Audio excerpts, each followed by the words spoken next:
Bonjour Olga. Bonjour Diana. Tu es l'auteur de livre Les tickets français. Pourquoi les Françaises ne portent-elles pas Chanel? Le fameux livre.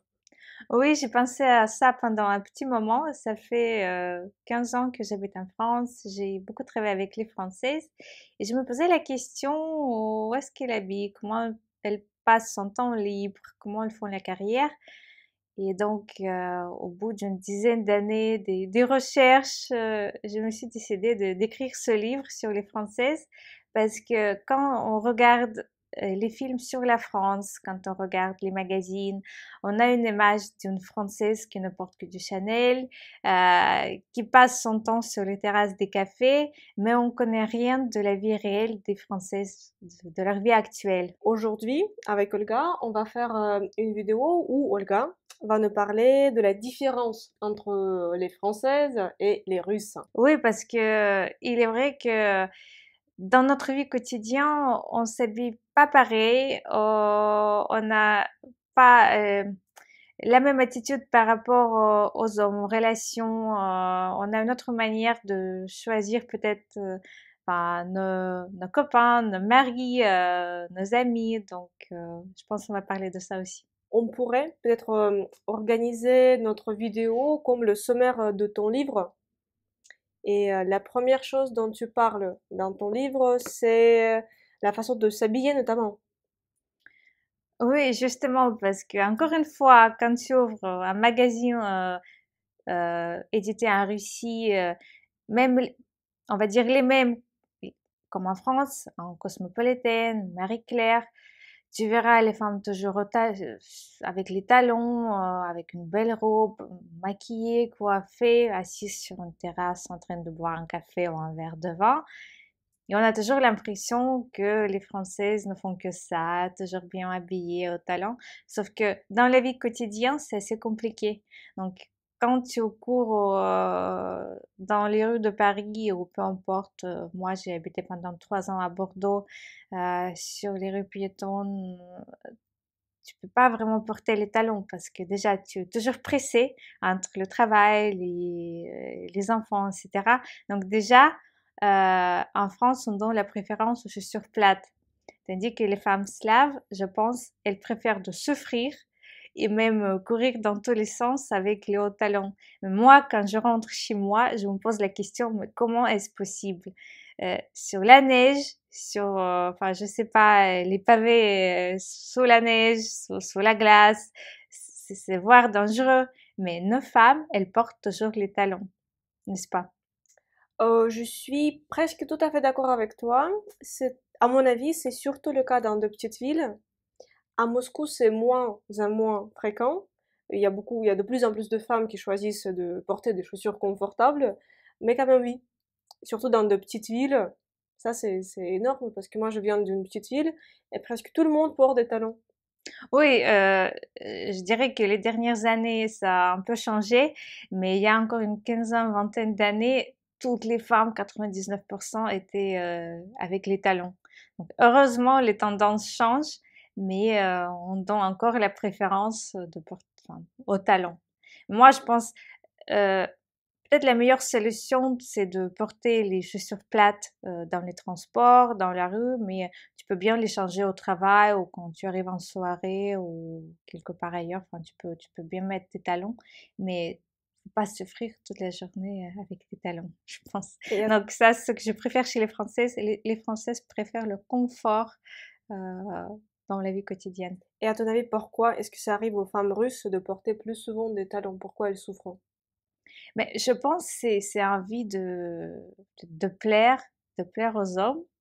Parce qu'il est vrai que chez nous, les femmes portent beaucoup d'importance à leur look. Donc, il faut être bien habillé, bien, enfin, toujours soigné.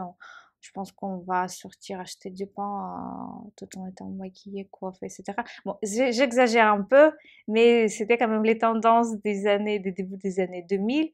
Ça change, heureusement, mais ça reste la tendance. Parce que chez nous, souvent, si tu arrives au travail et si tu n'es pas maquillée, on va te poser la question, mais qu'est-ce qui se passe? Est-ce que tu T'es es malade? malade? Voilà. Est-ce que tu es malade? Je Qu'est-ce l'ai que tu vécu. as?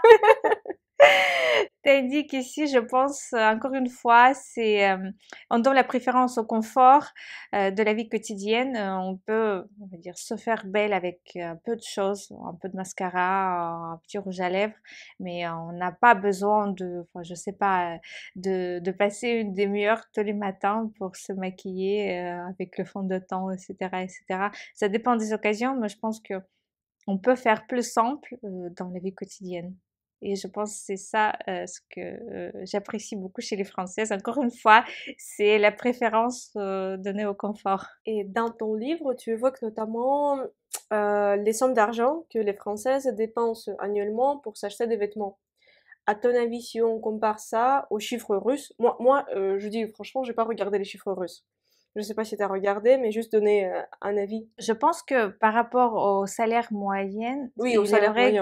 il est vrai que chez nous, on dépense beaucoup plus aux vêtements qu'en France. En France, selon les statistiques de INSEE, on voit que les trois premières places des marques d'habillement préférées chez les Français, j'étais par ailleurs étonnée, c'est Camaïeu. Enfin, c'est une marque sympathique avec des matières plutôt, il y a du coton, il y a de laine, il y a des choses sympathiques, mais je suis quand même étonnée parce que Camaïeu, c'est quelque chose quand même on ne porte pas chez nous ce genre de choses, c'est quelque chose de très simple, on va pas porter du Camaïeu enfin, au travail. La deuxième place, je crois, c'est H&M. On va dire que chez nous, ça ferait pas la tendance du marché. Chez nous, on dépense beaucoup plus en vêtements parce qu'encore une fois, on aime être bien habillé. Encore une fois, ça dépend des circonstances, mais souvent au travail, tu as un dress code. Ça dépend de boîte, mais bon, il y a quand même un certain dress code. Et puis, on aime plus une sorte de diversité. On aime le color, on aime quelque chose de enfin, on aime les robes, on aime les jupes. Et en France, on donne plutôt la préférence aux pantalons. 80% des femmes portent les pantalons au travail, mais même pour certaines occasions comme sortir ou, enfin, je sais pas, même pour le premier rendez-vous, pour faire connaissance de quelqu'un, ça va être encore une fois un pantalon. Tandis que chez nous, ça va être une jupe, les talons, une robe, etc. Donc, par conséquent, chez nous, on dépense beaucoup plus en vêtements et surtout par rapport au salaire moyen. Et oui, tu as évoqué, je pense aussi qu'en Russie, il y a plus de couleurs différentes dans les vêtements qu'en France. Par exemple, les maillots de bain. On aime bien les maillots de bain colorés.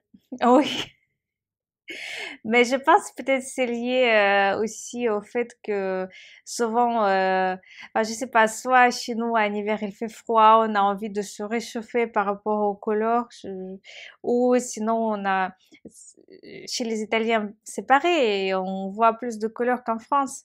Peut-être c'est le côté pratique des Françaises pour pas se prendre la tête le matin, mais qu'est-ce que je vais mettre ce matin? Il faut que je trouve enfin, une chemise accordée à ma jupe et ça prend du temps et on n'a pas de temps parce que en moyen une Française qui a les enfants elle n'a que 25 minutes pour se préparer le matin, tandis que chez nous je sais pas mais peut-être c'est parce que les femmes ont de la part de leurs parents, de grands-parents pour élever les enfants, soit mais on a plus de temps, je sais peut-être le matin pour accorder à soi-même pour se faire belle. Et les Françaises, elles sont trop pressées, donc peut-être c'est ce côté pratique recherché dans l'habillement, quelque chose de classique. Mais peut-être que les femmes slaves, elles préfèrent se réveiller, je sais pas, 20 Aussi, minutes avant, aussi, ce que j'allais dire, plutôt ce que j'allais dormir dire. moins. Il faut s'offrir pour être belle. Olga, et maintenant abordons le point suivant évoqué dans ton livre, c'était la beauté et les soins. Quel est ton avis sur la différence à ce sujet entre les Russes et les Françaises? Honnêtement, je trouve que et les Russes et les Françaises exagèrent dans le sens opposé. Pour moi, il est important de trouver un juste milieu. Donc, c'est-à-dire, faut pas peut-être aller se jeter sur le botox ou d'autres procédures et pour que les filles commencent à se ressembler les unes aux autres, mais peut-être accorder un peu plus de soins par rapport aux Françaises parce que je pense qu'en France, il y a plus de femmes qui fument, c'est à peu près 25%. Et on voit quand même les effets secondaires de ça sur les visages. Et puis en France aussi, on adore le soleil parce que la France, elle est quand même gâtée par les plages, par le soleil, par le climat. Et donc, des fois, surtout les jeunes filles, les jeunes femmes ne sont pas conscientes des dangers du soleil. Et après, à 40 ans, on peut avoir les effets secondaires de cette passion. Donc, je pense que chez nous, quand même, on exagère un peu parce que la femme doit être parfaite.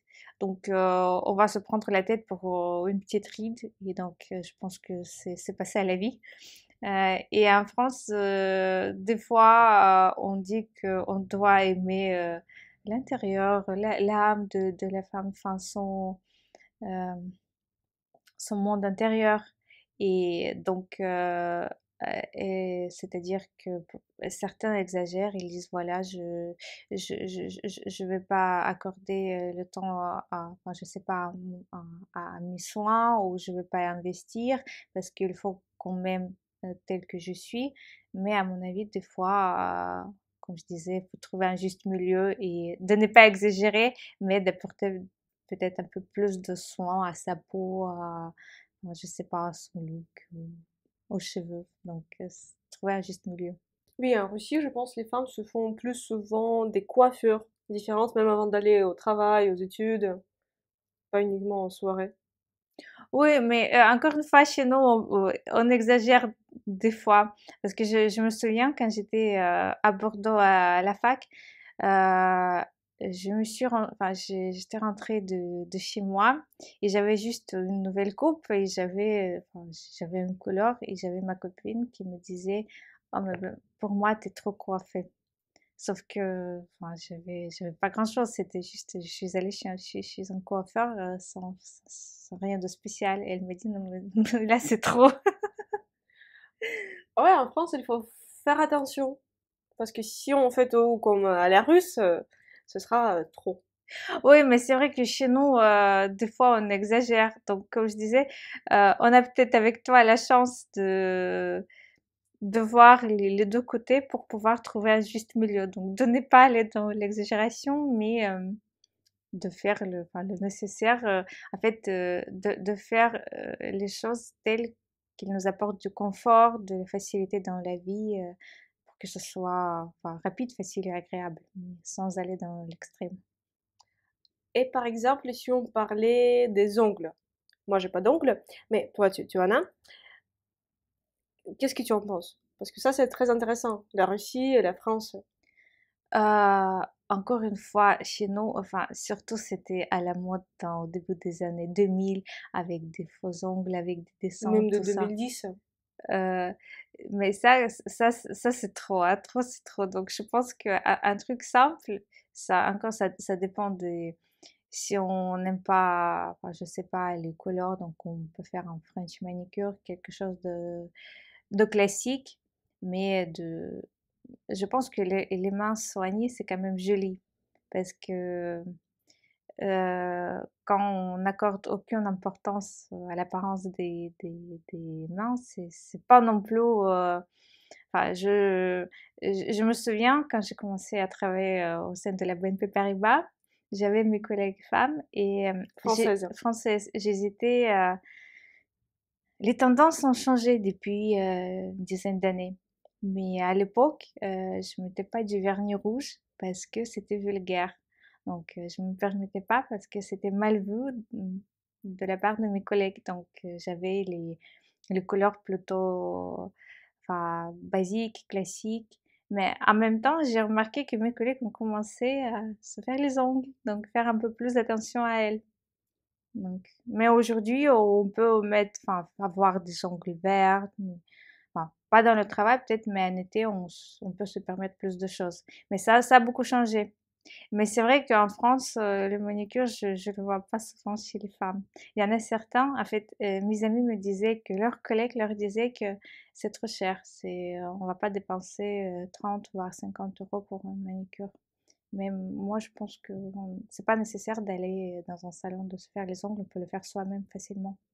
Mais et concernant les salons, les instituts de beauté en Russie, il y en a beaucoup plus, je sais pas, 10 fois plus qu'en France. Oui, c'est vrai, parce qu'encore une fois, on accorde plus d'importance à notre apparence. Donc, d'où tous ces salons de coiffure, tous ces salons de beauté. Mais surtout qu'en France, j'ai jamais trouvé la même qualité que chez nous. Je ne sais pas pourquoi. Soit les esthéticiens n'ont pas la même formation, soit ce ne sont pas les mêmes exigences de la part de leur clientèle. Mais j'avoue que en France, j'avais du mal à trouver mon coiffeur ou enfin, d'autres, je sais pas, les esthéticiens pour d'autres soins pour que je trouve la même qualité que chez nous. J'ai trouvé une petite explication. Je me posais les mêmes questions, par exemple concernant les ongles. Parce qu'en France, c'est cher et la qualité, elle laisse à désirer après. Quand C'est on va ça. se faire des ongles en France, ce que j'ai appris, c'est que, par exemple, pour travailler dans un salon de manicure, officiellement, légalement, il faut avoir un diplôme de médecine, d'infirmière. Ah, je savais pas. Moi non plus, je savais pas. Et du coup, ici, ça peut aussi expliquer pourquoi il y a moins de salons. Parce que quelqu'un qui a un diplôme d'infirmière au moins, et par exemple, cette femme qui va travailler, peut-être elle va choisir un autre endroit que d'aller dans un salon de manicure. Parce que j'ai l'impression que il fallait juste 2 ans, une sorte de BTS esthéticien qu'on peut des fois me faire à distance. Pour pouvoir couper, j'ai une élève. Ah, peut-être pour les ongles, oui. Pour pouvoir couper même tout un petit truc, il faut avoir ce diplôme. J'ai une élève D'accord. qui est médecin. Je sais pas si elle regarde cette vidéo. Bonjour Véronique. Elle m'a raconté ça. Mais je pense que chez nous, on est plus habitué, enfin, je sais pas, à se faire des soins par soi-même, à mettre un peu de temps, à se sacrifier de temps pour soi-même. Tandis qu'en France, on dit que voilà, je préfère de ne pas prendre un petit déjeuner ou de me maquiller, mais je vais dormir une demi-heure de plus. Tandis que chez nous, c'est l'inverse. Oh ouais, en Russie, les femmes, elles ont peut-être plus de pression, à ce sujet. Oui, parce que c'est nous-mêmes qui en sont coupables, responsables, parce que encore une fois, on a fait habituer tout le monde, les hommes, à ce qu'on soit à chaque fois parfaite. Sinon, encore une fois, la question, est-ce que tu es malade? Pourquoi t'es pas maquillée? Qu'est-ce qui se passe? Et, euh, et donc, c'est nous-mêmes qui nous imposons ces mêmes exigences. Tandis que je pense encore une fois, ce que j'apprécie chez les Françaises, on vaut mieux peut-être choisir le confort et peut-être dans la vie quotidienne de faire les choses plus simples, plus confortables et peut-être se consacrer un peu plus de temps lors des sorties, des week-ends, des occasions. Donc, trouver un juste milieu. Ah, ça, franchement, je l'apprécie aussi. Ça m'a changé même. Parce que avant que j'ai connu la culture française, cette vision des choses, des femmes françaises, je me mettais plus de pression sur mon apparence, notamment sur les ongles. Je sais pas, pour moi, c'était inadmissible que je sorte de chez moi sans du vernis. Je mettais n'importe quoi, mais il faut que un nez.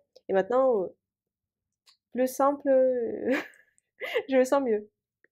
Et je pense qu'avant de venir en France, je n'avais pas de chaussures sans talons. À part mes baskets, je n'en avais pas. J'avais peut-être une ou deux paires de jeans parce que je les portais pas.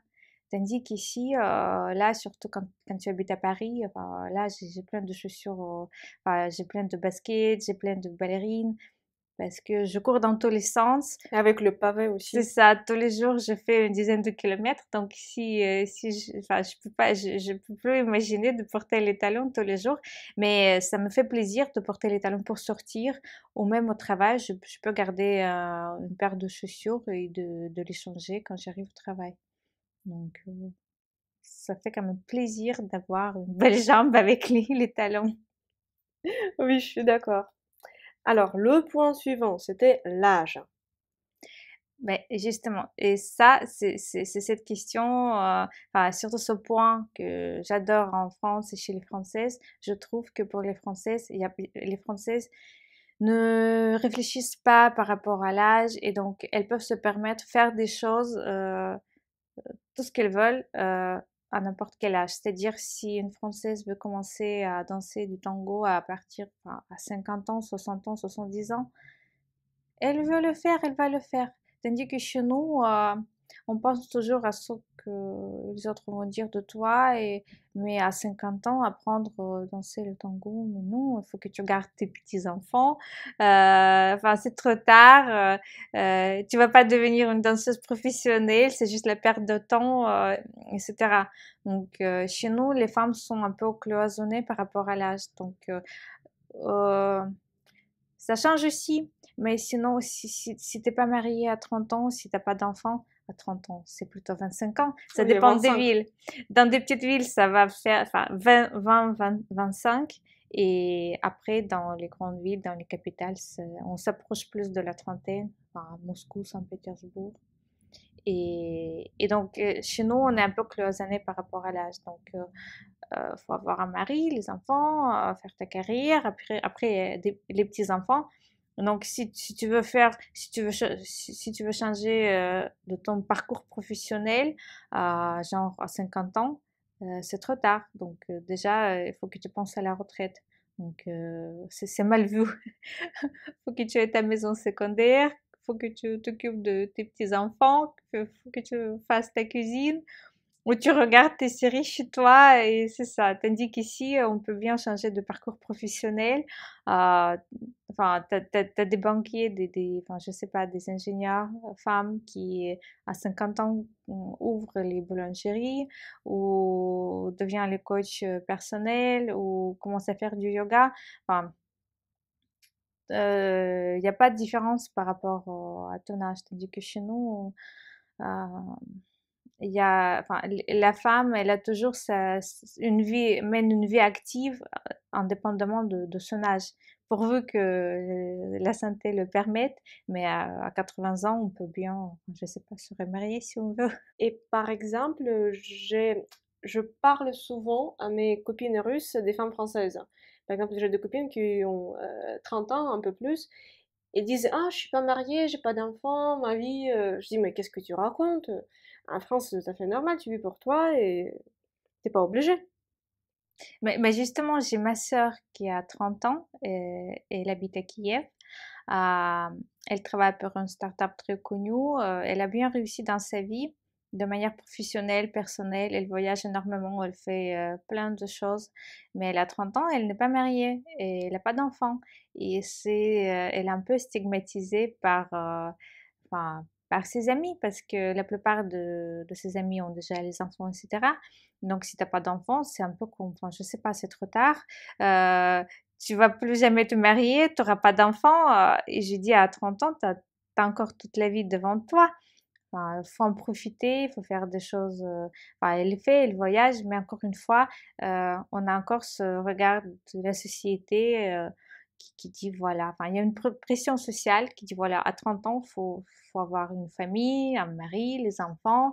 Euh, faut rester à la maison faire la cuisine. Bon là, j'exagère, mais c'est un peu ça. Et moi, enfin, je pense que c'est parce que chez nous, on pense beaucoup à ce que disent les autres. Tandis que ici, j'adore ce qui est, enfin, la phrase de Coco Chanel qui disait, je me soucie pas de ce que vous dites de moi, de ce que vous pensez de moi, parce que moi, je pense pas du tout de vous. Donc, et c'est ça, je pense, le credo des femmes françaises. Ce que j'aime beaucoup chez les femmes françaises, c'est qu'elles pensent pas trop à ce que disent les autres. Donc, si je veux arriver au travail en basket, pas maquillée et qu'à 40 ans, j'ai pas d'enfant, pas de mari, ou peut-être je me suis remariée avec quelqu'un qui a 25 ans, je m'en fiche parce que c'est ma vie, je veux ce que je veux et pas ce que je pense les autres de moi.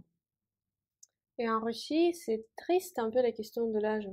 Parce que après, une femme, après 40 ans, je sais pas, elle devient, elle se sent moins être une femme.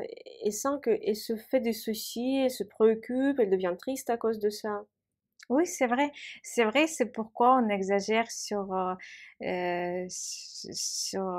l'apparence, on investit beaucoup justement dans enfin, je sais pas, on va jusqu'à le lifting. Déjà à 40 ans, quand je lis les forums, j'hallucine parce que à 40 ans, on se fait lifter le visage à 40 ans, mais c'est pas possible, c'est inimaginable, euh, J'ai des copines qui se font du botox à partir de 25 ans. ouais, je sais pas pourquoi, parce qu'il n'y a pas de raison de le faire à 25 ans, mais c'est vrai qu'on le fait parce que tout le monde le fait. Les femmes françaises n'ont pas la même pression que chez nous. Chez nous, les femmes sont vraiment un peu, enfin, sans cette pression aussi de la société et parce qu'il y a beaucoup de concurrence, beaucoup de femmes célibataires, je pense, que c'est ça. Mais peut-être c'est lié aussi à ce que les femmes en Russie, je sais pas si c'est le cas, si tu penses ou pas, euh, veulent moins réussir que les Françaises dans le plan professionnel. Oui, je pense chez nous, euh, le, on va pas dire que c'est un but de toute une vie, mais je pense que les femmes sont plus orientées la famille, les enfants, tandis qu'en France, on arrive quand même à conjuguer les deux, donc avoir une carrière professionnelle et avoir aussi une vie personnelle, une vie familiale, et tandis que chez nous, c'est soit l'un, soit l'autre. Donc, si tu as réussi dans ta vie professionnelle, t'as pas forcément le temps pour ta vie personnelle, ou même souvent les hommes, ils préfèrent les femmes plutôt soumises, je dirais, les femmes au foyer et pas les femmes qui font la carrière. Je sais pas pourquoi, encore une fois, c'est évolue, mais je pense qu'on a encore un peu dans une société pas vraiment traditionnelle, mais on peut dire ça, c'est une société traditionnelle où la femme s'occupe de la famille, des Et enfants, un peu de patriarcal l'intérieur. aussi. Mais chez nous, voilà, par exemple, si une femme, elle veut réussir professionnellement, bien sûr, elle peut trouver de l'aide, elle peut trouver une femme de ménage, une nounou pour les enfants. Mais chez nous, encore une fois, les hommes préfèrent que c'est leur femme qui le fasse et pas, on va dire, le personnel engagé, enfin les tierces personnes qui vont s'occuper de leurs enfants, de leur maison. Chez nous, c'est encore, c'est même comme au Japon, c'est la même vision des choses. C'est la femme qui doit s'occuper du foyer, du mari, des enfants. Mais il y a plusieurs femmes qui sont d'accord avec ça. Et Oui, pour qui c'est le rêve. Je connais des femmes comme ça. oui, bien sûr, mais encore une fois, c'est l'exemple de ma sœur qui, elle est très active dans sa vie professionnelle et elle trouve quand même le temps pour sa vie personnelle, mais elle n'arrive pas à trouver un partenaire parce que elle est un peu, enfin, chez nous, on va dire, elle est très active, elle est très, et peut-être les hommes préfèrent les femmes plutôt posées, qui s'occupent du foyer, de la famille, donc Qui pourra rester avec des enfants après. c'est ça. Un peu, enfin, pas trop, mais on va pas aller dans l'extrême, mais enfin, c'est un peu, on va pas parler des femmes soumises, non, mais plutôt des femmes posées, des femmes qui accordent plus d'importance à la vie familiale qu'à leur carrière professionnelle. Et il y a énormément de femmes qui consacrent notamment leur carrière, leur épanouissement professionnel pour s'occuper des enfants. Ouais, parce que il y a souvent des hommes, surtout les hommes qui gagnent bien leur vie et donc dont la femme n'a pas besoin de travailler pour le côté, on va dire financier, pour gagner plus pour la famille. Non, c'est parce qu'elle veut juste réussir sa vie professionnelle ou s'épanouir. Peu importe, on parle même pas de la carrière, mais peut-être elle veut faire, enfin, je sais pas, des choses parce qu'elle veut s'épanouir dans sa vie professionnelle, mais les gens vont dire que tu n'as pas besoin de travailler, moi je gagne assez pour que tu puisses rester à la maison, donc tu n'as pas besoin d'aller travailler, donc il vaut mieux que tu t'occupes des enfants, de la famille, de moi-même, et voilà. Oui, en Russie, il y a beaucoup d'hommes qui sont d'accord avec le fait que la femme ne doit pas travailler. Ils disent eux-mêmes ne travaillent pas. Ouais, ouais, ouais. Je pense que d'un côté, peut-être si il y a certaines professions, surtout si la femme travaille pour l'État, donc elle a un poste de fonctionnaire, on va dire, elle va gagner pas grand-chose. Et si son mari gagne bien la vie, donc il n'y a pas de raison qu'elle travaille. Euh, mais peut-être pour elle-même, elle voudrait le faire juste pour son épanouissement personnel. Mais ce mari va dire, mais non, parce que tu passes tout ton temps au travail et moi, je gagne assez pour que tu puisses consacrer le temps à moi-même ou aux enfants. Oui, il essaie de garder leur forme de domination. Parce que C'est comme c'est ça. lui qui travaille, qui apporte de l'argent, c'est lui qui décide. Oui, c'est un peu ça. Donc, du coup, les femmes deviennent dépendantes de leur mari et Et ils je, se font belles pour ne pas perdre. c'est ça. Et je pense que les hommes en profitent souvent parce que voilà, la femme dépend de son humeur, de ce que lui va décider pour la famille et je pense que ça, c'est pas une bonne chose. Je partage ton avis. Parce que je préfère travailler et avoir mon mot à dire. C'est ça, ce que j'aime beaucoup en France, c'est que dans le couple, on est plutôt les partenaires. Donc, chacun travaille, chacun a son mot à dire. Euh, donc, il y a une sorte de consensus dans le couple. Tandis que chez nous, par exemple, si la femme veut, je sais pas, aller aux Maldives, mais ce mari veut pas le faire, donc on va plutôt sacrifier le souhait de la femme et aller là À la dacha, où c'est ça, à la résidence secondaire, planter les concombres. à la campagne. Oui, c'est justement, c'est parce que monsieur le veut, Ça que monsieur le veut, ce que monsieur veut, c'est ça, femme veut. le dieu, c'est le dieu qui veut pas, je sais pas. Mais je trouve qu'en France, c'est plutôt, enfin, j'apprécie ce partenariat au sein du couple et pas, parce que chez nous, il y a enfin, moi, dans la vie, j'ai rarement rencontré les couples qui sont, on va dire, partenaires où tu as deux personnalités assez fortes. Dans quel pays? Euh, Peu importe, en Russie, en Ukraine, je veux dire, euh, c'est rare que tu vois un couple où deux personnes réussissent. Enfin, je connais un couple où il y a une femme qui est architecte, et lui-même il est avocat, donc c'est un couple exemplaire pour moi parce que les deux réussissent dans leur vie. Il y a enfin, ce sont les partenaires. Tandis que dans la plupart des cas, si un homme réussit bien dans la vie, il cherche plutôt une femme soumise. Oui, parce que c'est plus facile. C'est ça. Et il n'a pas à se prendre la tête.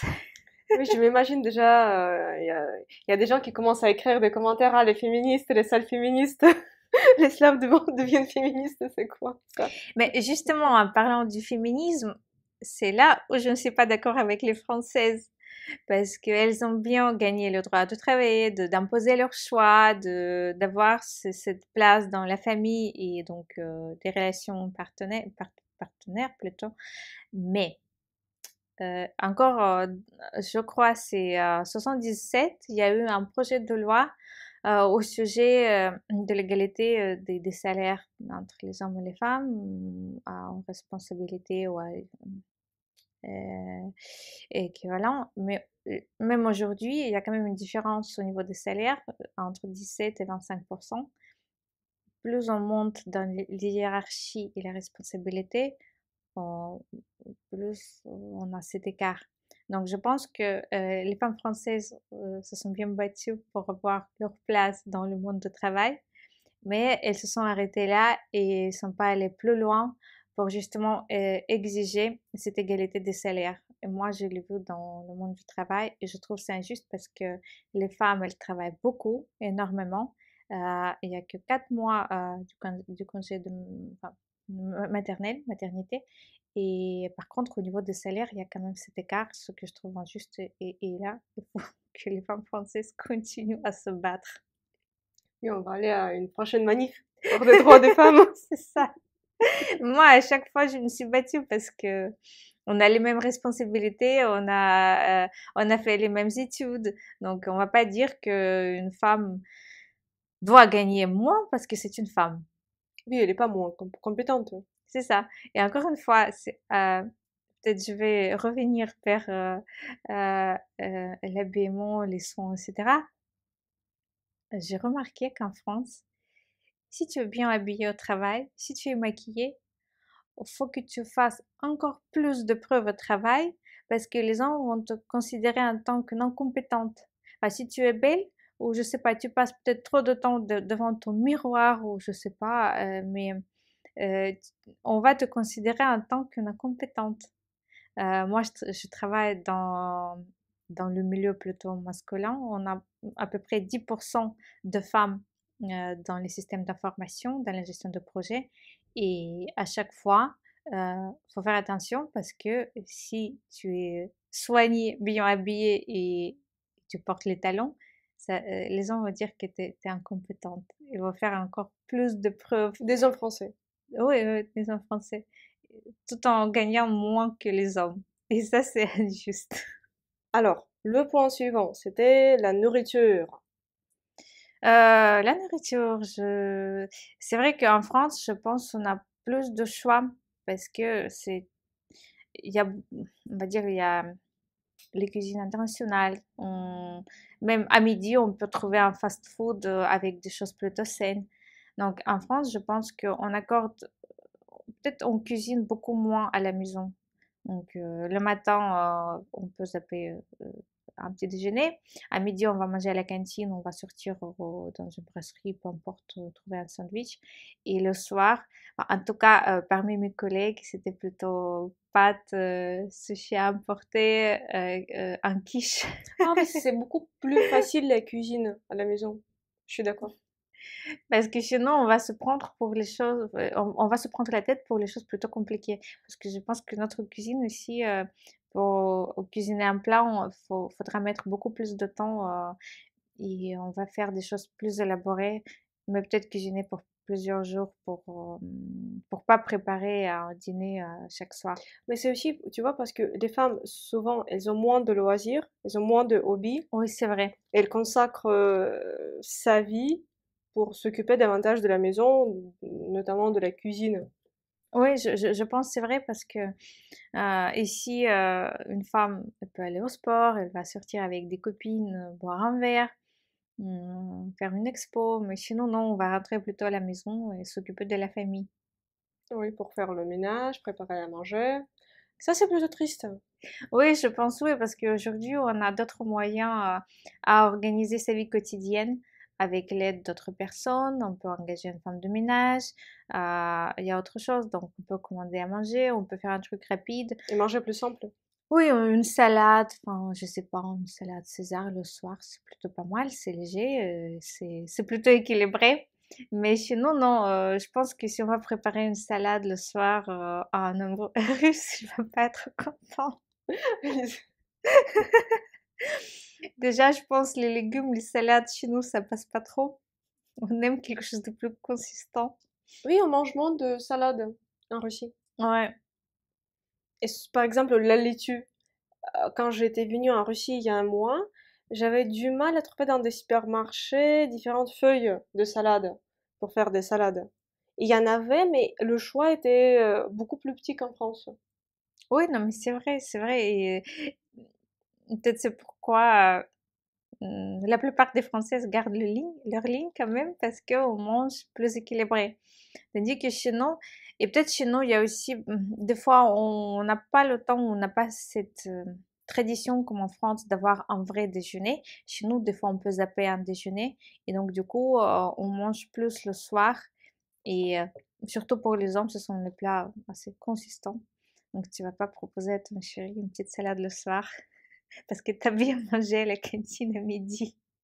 Oui, par exemple, les soupes, on mange jamais de soupe pour le dîner en Russie. C'est quelque chose d'inimaginable, proposer une soupe.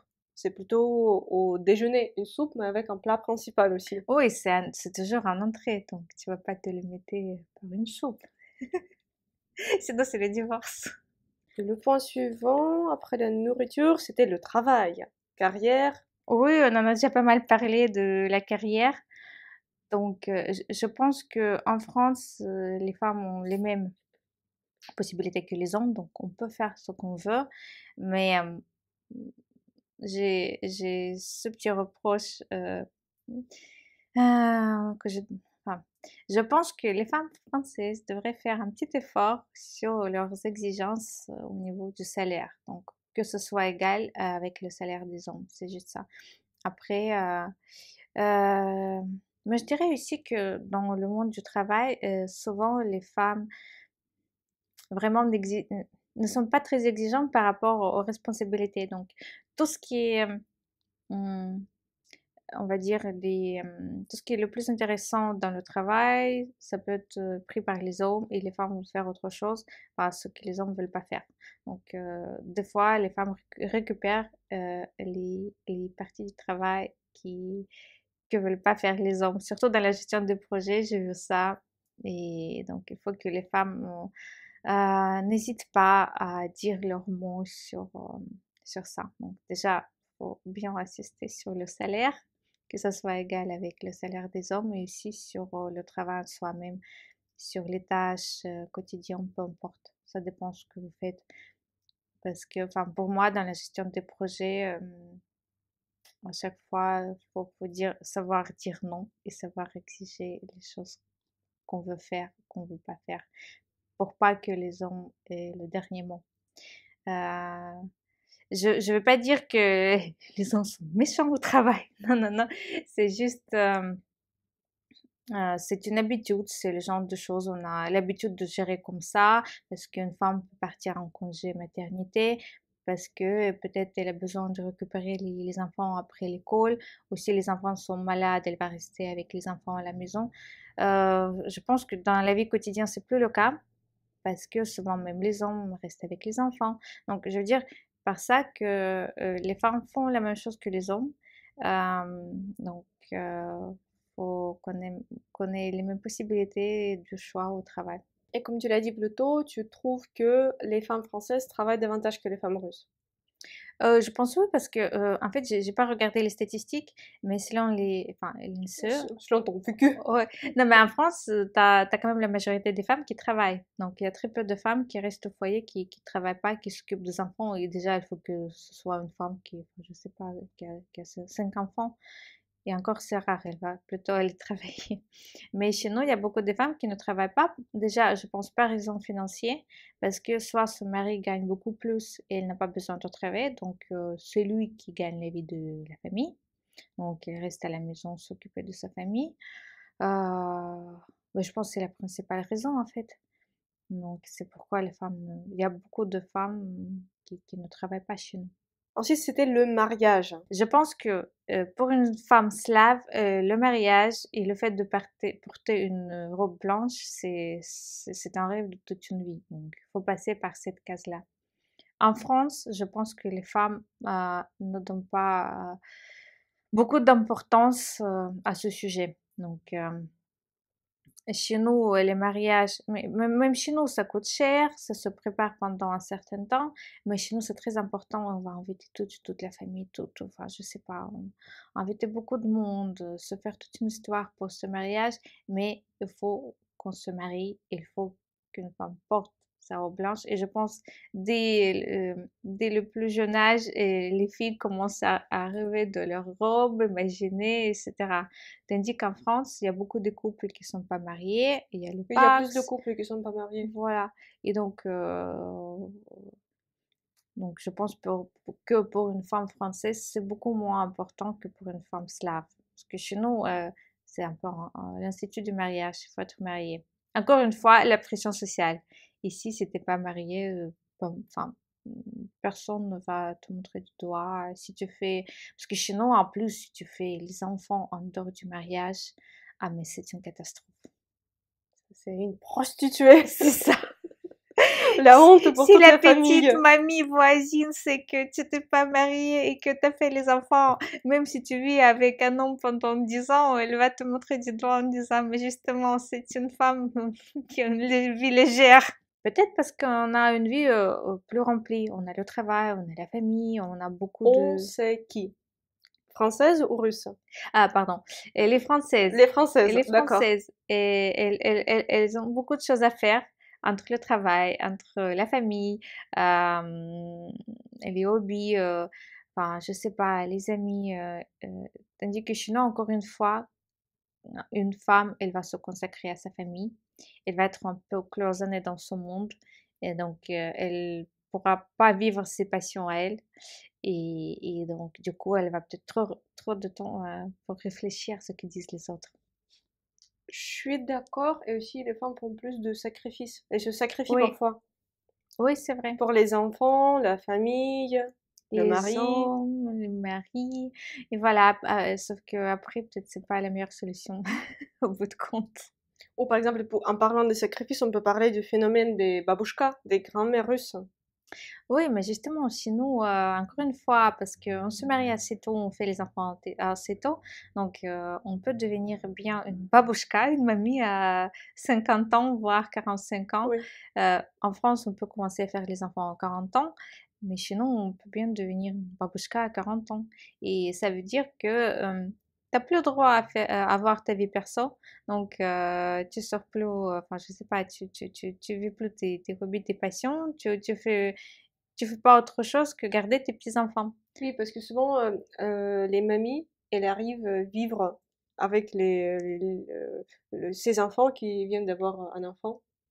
Oui, enfin, chez nous, les grands-parents aident beaucoup. Souvent, on habite dans la même ville, voire enfin, souvent, on est assez proche on va dire, territorialement.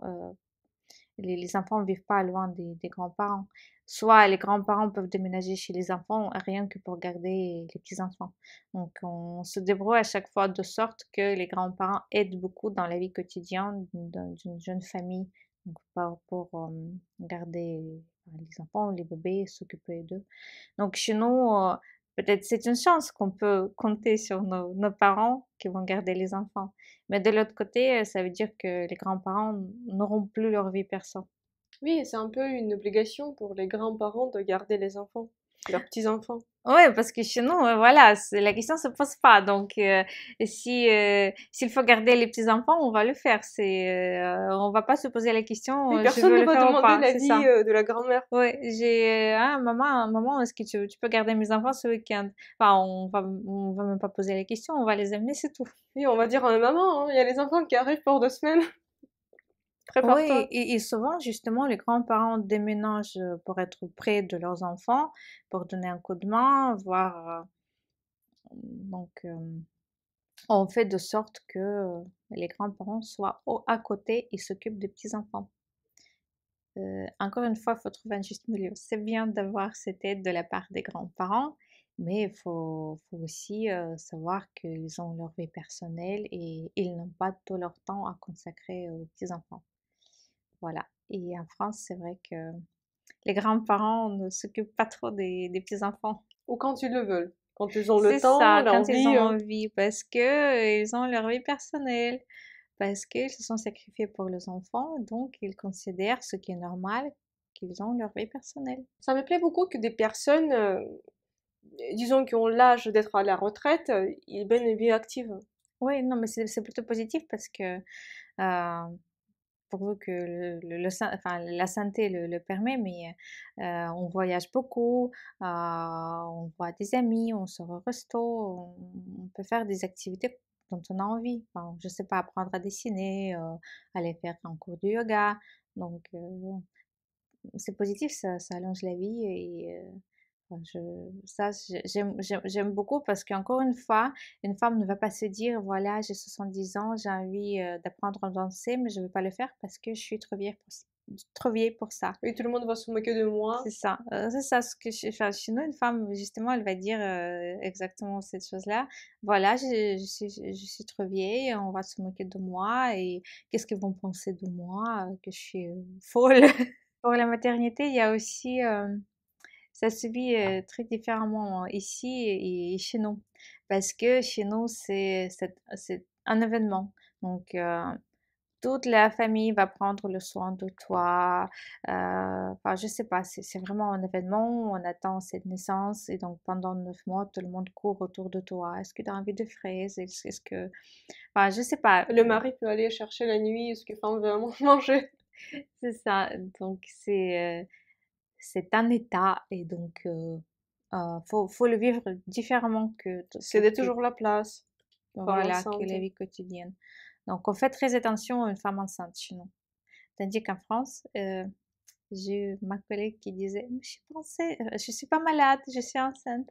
Sauf que quand il fallait qu'elle parte en déplacement, elle était au 7e mois, donc elle avait du mal déjà à rouler dans sa Fiat 500 Donc déjà, pour tourner et passer sous le volant, c'était compliqué.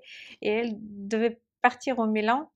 Et il y avait toute une réflexion, mais comment je fais? Est-ce que je prends un avion? On va pas m'accepter, il faut que je prenne le train, que je fasse des changements. Tandis qu'il y avait des collègues qui pouvaient le faire à sa place. Donc je pense qu'il faut pas aller dans l'extrême et pas dire que voilà, je suis pas malade, je suis enceinte, mais quand même c'est quelque chose de, je pense que d'assez, enfin, c'est pas facile pour une femme, pas pour toutes les femmes de porter un enfant parce que ça, c'est quand même, ça peut être dur, enfin, en fonction de l'état de santé et tout. Mais déjà que les hommes laissent la place dans le transport en commun, ça serait gentil, hein, les hommes. Parce que ça m'est arrivé avec une collègue quand j'étais chez L'Oréal. On rentrait dans le métro et moi, je demandais aux hommes de se lever, de laisser la place à ma collègue. Et en plus, ça se voyait bien qu'elle était pas, enfin, qu'elle était enceinte. Donc, parce que, enfin, on peut la pousser, on peut la secouer. C'est tout à fait normal de laisser une place à une femme enceinte. Donc, je pense que chez nous, des fois, on exagère, donc tout le monde court autour. Et en France, on dit, voilà, je suis pas malade. Ok, mais c'est quand même un état auquel il faut faire attention, apporter des soins. Et en fait, c'est ça. Et après la naissance? Et après la naissance, encore une fois, je trouve qu'en France, c'est compliqué parce qu'avec 4 mois de congé maternité, c'est très court. Chez nous, je sais pas, c'est 3 ans, n'est-ce pas? C'est jusqu'à 3 ans. Déjà, c'est jusqu'à 3 ans et rien que quand on compare avec d'autres pays européens, comme la Suède par exemple, une femme peut rester en congé maternité jusqu'à 1 an avec 90% du salaire. Donc je pense que c'est plutôt bien parce que c'est pour une femme, je pense que les femmes françaises vont pas être d'accord avec moi. Mais je pense que c'est quand même beaucoup de stress de retourner au travail après 2 mois parce que le bébé il est tout petit. Donc déjà il faut s'habituer à une nouvelle vie. Et aussi pour se remettre C'est après la ça, grossesse. apporter plus de soins, à se remettre, à se reposer. Enfin, pour pas que ça se passe dans un stress, parce qu'il y a quand même des nuits blanches, il y a, surtout si c'est un premier enfant, Il n'y a pas de babouchka. c'est ça, il y a personne qui aide. Oui, on dit ok, il y a des nounous, tout ça, mais Ça c'est coûte pas très cher. pareil. Déjà, c'est cher.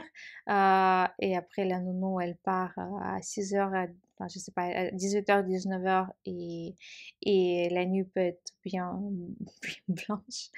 Mais faut trouver encore une fois un juste milieu. Parce que retourner au travail quand le bébé a 2 mois, et surtout, s'il fait pas si nuit, je pense que ça peut être compliqué.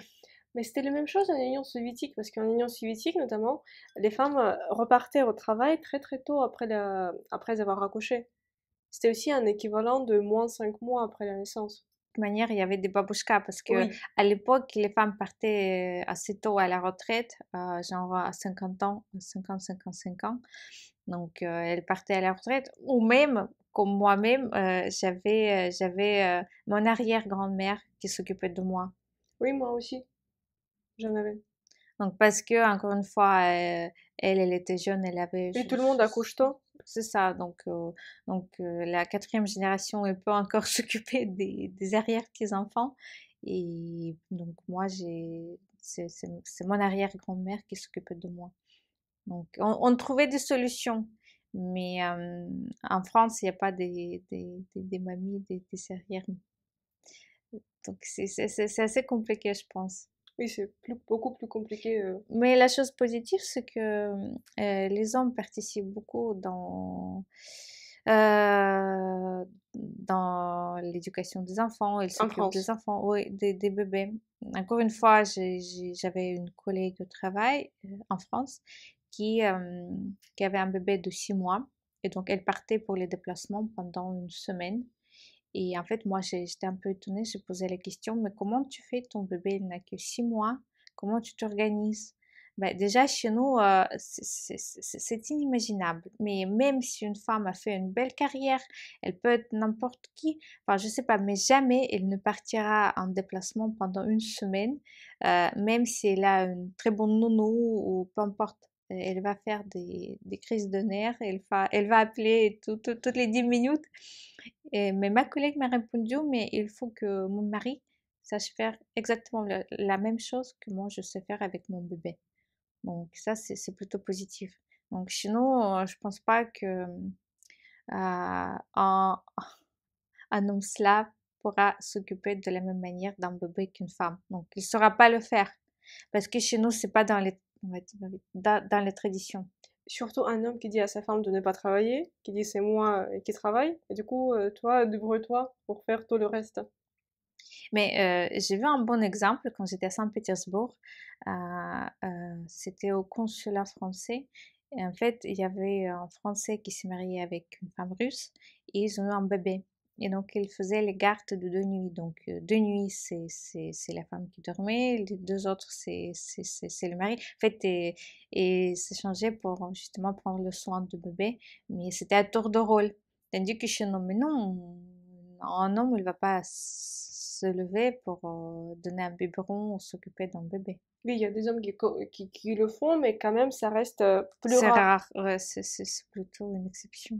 Mais chez nous, il y a aussi, je pense, d'un côté, les hommes ne savent pas le faire, et de l'autre côté, les femmes sont anxieuses. Comment elle va le faire? Elle va le tuer. Enfin, je sais pas. On a aussi un peu le côté anxieux. Ce que j'aime pas, Oui, plus de méfiance. c'est ça. On va pas laisser un bébé à un homme parce qu'il saura pas le faire. Et l'enfant ne survivra pas C'est ça. à une semaine avec papa. C'est ça, juste ça. Donc, je pense que ça, encore une fois, c'est plutôt positif enfin, en France, parce que déjà, d'un côté, les hommes apprennent à le faire, et de l'autre côté, les femmes ont confiance à leur mari qu'ils vont pas tuer les bébés, Oui, le nouer dans le bain. oui, le nouvel que l'enfant va pas se jeter par la fenêtre, C'est ça. mettre ses doigts dans une prise. Ouais, non, mais c'est exactement ça. Parce que chez nous, c'est vrai qu'en France, on laisse plus de liberté aux enfants en bas âge. On fait attention, mais quand même. Mais chez nous, c'est un peu à l'extrême. Tout le monde est anxieux, mais il va se faire tuer, enfin, je sais pas, mettre les doigts, justement. Euh, Chez nous, on, on va à l'extrême quand même. Oui, il y a plus d'attention par rapport aux enfants, plus de soins. Oui, mais je me souviens encore une fois, j'étais dans un hôtel et j'ai vu un couple, peut-être encore une fois de l'Europe du Nord, et le bébé, il était sur sa chaise à table et il mangeait la même nourriture que les parents. Enfin, le bébé, il devait avoir peut-être 15 mois, 16 mois. Et juste à côté, il y avait une femme, enfin russe, slave, je sais pas, avec sa mère à elle et avec son fils, il devait avoir 4 ans ou 5 ans. Mais elle faisait carrément une danse autour, mais pour le nourrir, enfin, je sais pas, une sorte de cinéma, de théâtre, des jeux, machin truc, il faut qu'il mange. Je me souviens même de mon frère, enfin mon cousin, il avait 6 ans et pareil, on lui montrait, enfin, je sais pas, des bandes dessinées, des jeux et euh, c'était énorme juste pour qu'il mange. Surtout que déjà il mangeait bien. Oui, en Russie, on aime que les enfants mangent vraiment C'est bien. ça, ouais, c'est ça. Très très bien. Souvent, des enfants, ils ont des joues, surtout après le séjour chez Babouchka. C'est ça, c'est ça. Pour pas que un bébé ait l'air d'un bébé d'un enfant maltraité. Oui. Merci beaucoup, Olga. Et est-ce que tu pourrais nous parler de ton livre et comment des personnes qui parlent le russe pourraient le trouver pour le lire et découvrir ton avis sur les femmes françaises? Donc, le livre, il est sorti en Russie. Je pense que, enfin, je, je voudrais bien le traduire en français quand j'aurai le temps. Pour le moment, il est en russe, mais je pense euh, il est écrit assez, enfin, c'est un langage assez simple pour Oui, ceux quelqu'un qui qui a un apprennent le B1, russe. avec un B1, on peut déjà lire et comprendre. Avec un A1, A2, ça peut être compliqué, mais à partir de B1, vous pouvez le lire. On va mettre en lien au-dessus de la vidéo pour, Oui.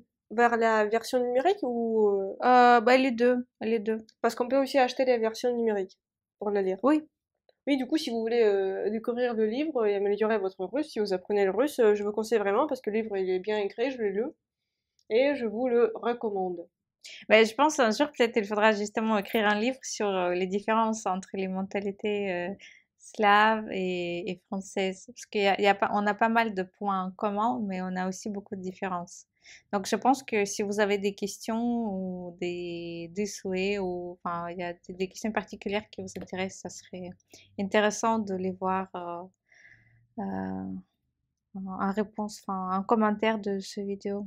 Oui, vous écrivez vos commentaires, peut-être vos suggestions de d'autres vidéos et on pourrait s'organiser avec Olga pour faire une autre vidéo pour vous parler des différences qui vous intéressent.